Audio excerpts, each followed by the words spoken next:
আসসালামু আলাইকুম, আমি ইঞ্জিনিয়ার ইমন আছি আপনাদের সাথে ক্যামোমাইল কনসালটেন্সি অ্যান্ড ইঞ্জিনিয়ারিং থেকে। আমাদের আজকের বিষয় হচ্ছে কিভাবে অটোক্যাডের পেজ সেট আপ করা হয়। তো এটা আমাদের বিগিনার্স যারা আছেন তাদের জন্য। আমরা আজকে অটোক্যাড 2022 ইউজ করে দেখাবো কিভাবে পেজ সেট আপ করা হয়। তো আমরা 22টাই ওপেন করে নিচ্ছি। তো আপনারা যারা বিগিনার্স আছেন তারা অবশ্যই 2022 ইউজ না করে তারা 2007 ইউজ করবেন, কারণ 7টা দিয়েই আমরা সকলেই কাজ করেছি। 7 দিয়ে শিখলে পরবর্তীতে আপনি অ্যাডভান্স লেভেলে যেতে পারবেন। তো আমাদের 2022 ফাইলটি ওপেন হয়ে গেল। ওপেন হওয়ার পর ঠিক এইরকম ইন্টারফেস চলে আসলো। এটাকে আমরা বলি ওয়ার্কিং প্লেস। তো আমরা এখন আমাদের ইউনিট সেট আপ করবো। তো আমাদের অটোক্যাডে প্রত্যেকটা জিনিসের শর্ট ফর্ম আছে। তো আমরা পরবর্তীতে দেখিয়ে দিব অনেকগুলো কাজের শর্ট ফর্ম। তো আমরা এখন ইউএন এন্টার করে চলে যাব ইউনিট সেট আপে। তো এখান থেকে আমাদের ডিফল্ট ডেসিমাল আছে, তো এখান থেকে আমরা ক্লিক করে আর্কিটেকচারাল সিলেক্ট করে নেব এবং প্রিসিশনটা আমরা 00 করে নেব। তারপর আমরা ওকে করে ব্যাক চলে আসব। এখন আমরা যাব হচ্ছে ডাইমেনশন সেট আপে। তো ডাইমেনশনের জন্য ডি এন্টার করে দিব। তো ডি এন্টার করার পরে আমাদের এরকম একটা ইন্টারফেস চলে আসবে। তো এর পাশে আমাদের 5টা অপশন আছে column, set current, new, modify. তো আমরা মডিফাই ক্লিক করে নেব। মডিফাই ক্লিক করার পরে আমাদের এরকম একটা ইন্টারফেস চলে আসবে। তো আমরা ইউনিট সেট আপের ক্ষেত্রে আমরা যখন ডেসিমালকে আমরা আর্কিটেকচার করে নিয়েছি, তো এখানেও আমাদেরকে ডেসিমালকে আর্কিটেকচার করে নিতে হবে। তারপরে আমরা প্রিসিশনকে আমরা 00 করে নেব।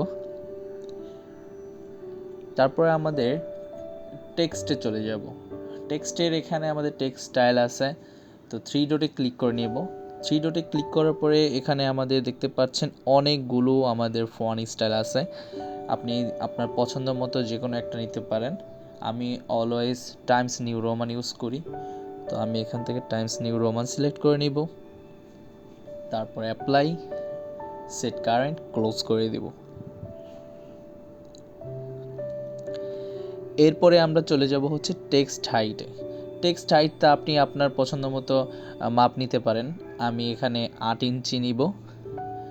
8 ইঞ্চি নেওয়ার পরে আমরা এখানে ওকে এন্টার করে দিব। তারপরে সিম্বলস অ্যান্ড এরোতে চলে যাব। এখানে ক্লিক করলে আমাদের এখানে অনেকগুলো সিম্বল দেখা যাবে। আপনি এখানে আপনার পছন্দ মতো যে কোনো একটি সিম্বল ইউজ করতে পারবেন। আমি একটি সিলেক্ট করে নিলাম। তারপরে আমাদের অ্যারো সাইজ দিব। অ্যারো সাইজে আমি এখানে ইউজ করব 5 ইঞ্চি। আপনি এখানে আপ ডাউন করে নিতে পারেন, এটা তেমন কোনো বড় ইস্যু না। এটা আপনি আপনার কাজের পছন্দ মতো করে নিতে পারেন। এরপর আমরা ব্রেক সাইজ হিসাবে ডাইমেনশন ব্রেক যেটাকে বলি সেটা আমরা 1 ইঞ্চি করে নিতে পারি, সেটাও আপনি আপনার পছন্দ মতো করতে পারেন। এরপর আমরা চলে যাব লাইনসে। লাইন সেটআপে আমরা এখান থেকে লাইন ট্যাপটা আমরা ব্লকই রাখলাম, কিন্তু লাইন ওয়েটটা আমরা 0.25 mm করে দিয়েছি। এরপরে আমরা চলে যাব হচ্ছে আমাদের অফসেট ফ্রম অরিজিন যে অপশনটা আছে এই অপশনটার মধ্যে। এই অফসেট ফ্রম অরিজিন এর মানেটা হচ্ছে আমাদের যে ডাইমেনশনের যে ডাইমেনশন লাইনটা থেকে আমাদের কতটুকু দূরত্বে আমরা ব্রেকটা রাখবো, এটাও ব্রেক লাইন হিসাবে বলা যায়। এটা আমি 3 ইঞ্চি ইউজ করতেছি। এরপরে আমাদের হয়ে গেল সেট কারেন্ট করে ক্লোজ করে দেব। এরপরে আমরা রেক্টেঙ্গেল ইউজ করব।